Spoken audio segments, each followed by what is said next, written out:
కన్న బిడ్డల్ని కాలువలో పడేసి పరారైన తండ్రి పిల్లి రాజును పోలీసులు అదుపులోకి తీసుకున్నారు.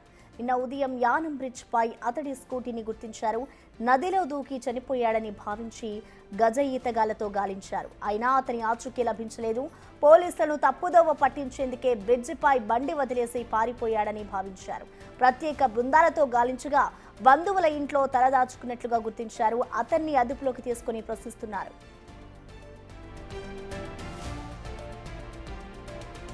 కోనసీమ జిల్లా నెలపర్తిపాడులోని గణపతి నగర్కు చెందిన పిల్లి రాజు తన ఇద్దరు పిల్లల్ని కాలువలో పడేసి పారిపోయాడు.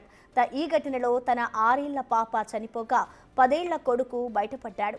ఆర్థిక ఇబ్బందుల వల్ల పిల్లల్ని చంపాల్సిన అవసరం ఏముందనే కోణంలో పోలీసులు విచారణ చేపట్టారు. స్కూటీని కాలువ వద్ద వదిలిపెట్టి పోలీసులను తప్పుదారి పట్టించే ప్రయత్నం ఎందుకు చేశాడనే కోణంలో విచారణ చేపట్టారు. అసలు యానం ఎందుకు వెళ్లాడు, అక్కడ ఎందుకు తలదాచుకున్నాడు అని ఎంక్వైరీ చేస్తున్నారు.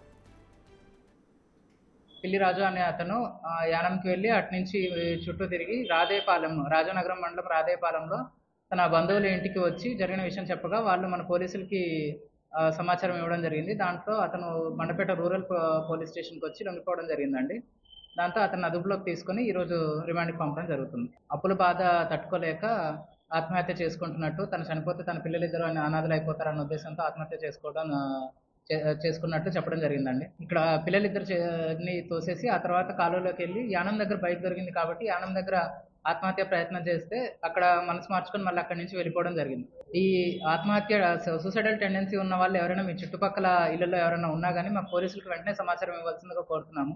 దానివల్ల మేము వాళ్ళని పిలిచి కౌన్సిలింగ్ ఇచ్చి వాళ్ళ మనసు మార్చి ఏదైనా బెటర్ వేస్ ఉంటే వాళ్ళకి సజెస్ట్ చేయడం జరుగుతుంది. ఇట్లా మీకు తెలిసినా కూడా సమాచారం ఇవ్వకుండా ఉంటే మా నోటీస్లో ఉండకుండా ఇట్లాంటి ప్రమాదాలు జరిగే అవకాశం ఉంది.